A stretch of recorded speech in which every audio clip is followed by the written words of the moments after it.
Reels वाली बहू। प्रज्ञा को रील्स बनाने का बड़ा ही क्रेज है और वो दिन भर रील्स बनाती रहती है। खाते पीते घूमते फिरते घर में कॉलेज में रील्स बनाने के कारण प्रज्ञा पूरे कॉलेज में हाईलाइटेड है। जहां उसकी रील्स सभी को पसंद आते हैं, वहीं मनीषा चिंता में डूबी रहती है। एक रोज जब खाते हुए प्रज्ञा रील्स बना रही होती है, तब मनीषा कहती है, एक मिनट भी चैन नहीं है इस लड़की को। ये नहीं कि खाना तो आराम से खा ले, लेकिन नहीं, अरे थोड़ी देर रील्स नहीं बनाओगी तो आसमान नहीं टूट पड़ेगा। अरे मम्मी, इसी को तो कहते हैं डिटर्मिनेशन। तुम नहीं समझोगी ये सब। हे भगवान, इस लड़की को सद्बुद्धि दे।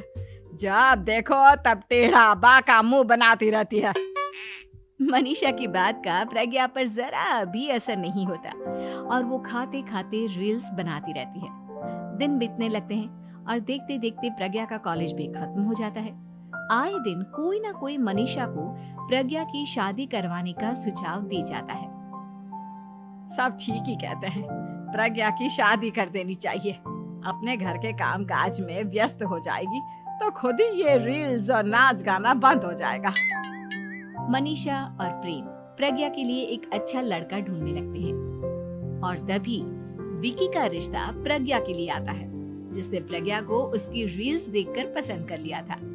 अगले दिन विकी अपने माता पिता के साथ प्रज्ञा के घर पहुंच जाता है और प्रज्ञा साड़ी पहने हाथों में चाय की ट्रे लिए उनके सामने आती है। जब विकी को पसंद है तो हमें भी बहू पसंद है। बहन जी, आप बारात की तैयारी कीजिए। एक बार लड़का लड़की अकेले में बात कर ले तो अच्छा रहेगा। हाँ हाँ, क्यों नहीं। मनीषा विकी को प्रज्ञा के कमरे में भेजती है, जहां प्रज्ञा पहले से ही रील्स बना रही होती है।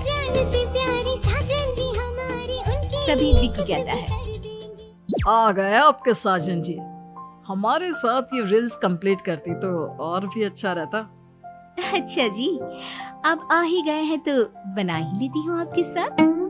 दोनों मिलकर रील्स बनाते हैं। जब वी मीट और तुरंत पोस्ट भी कर देते हैं। फिर विकी कहता है, जब आप साड़ी में चाय लेकर आई तब मुझे लगा कि कहीं मैं गलत घर में तो नहीं आ गया। अब सही है। दोनों की शादी पक्की हो जाती है और शादी के दिन भी प्रज्ञा रील्स बनाने से चूकती नहीं। यहाँ तक कि बारात के समय भी नाचते हुए रील्स बनाती है। सभी लोग प्रज्ञा की तारीफ के पुल बांध देते हैं और प्रज्ञा नाचती गाती अपने ससुराल चली जाती है। सब कुछ अच्छा चल रहा होता है। प्रज्ञा यहाँ भी दिन भर हर चीज की रील्स बनाती रहती है। लेकिन कुछ दिनों के बाद जब सुनीता कहती है, बहू, ये रील्स के साथ साथ कुछ काम भी कर लिया करो।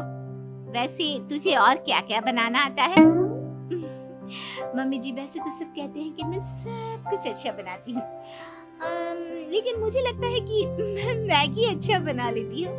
हाँ, कॉफी भी अच्छा बना लेती हूँ और मुंह तो सबसे अच्छा बना लेती हूँ। हैं? अच्छा अच्छा। सुनीता अपना माथा पकड़ लेती है और कहती है, बहू, कुछ खाना बनाना भी सीख लेती। मम्मी जी, मैं लंबी प्लानिंग कर रही हूँ। जल्दी ही मैं इतनी फेमस हो जाऊंगी कि मुझे पैसे मिलने लगेंगे। हम दोनों सास बहू राज करेंगे, राज।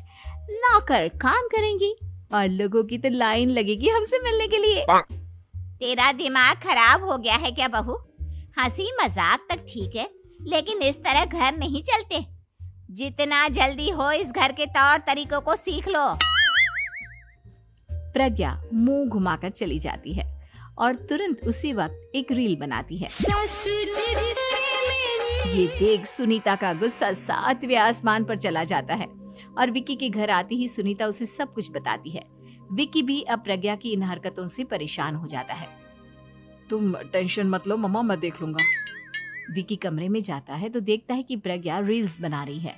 विकी बड़े ही प्यार से प्रज्ञा से कहता है, प्रज्ञा, इन सब के लिए मैं तुम्हें मना नहीं कर रहा हूँ, लेकिन फिर भी हर वक्त तो ये अच्छा नहीं लगता ना।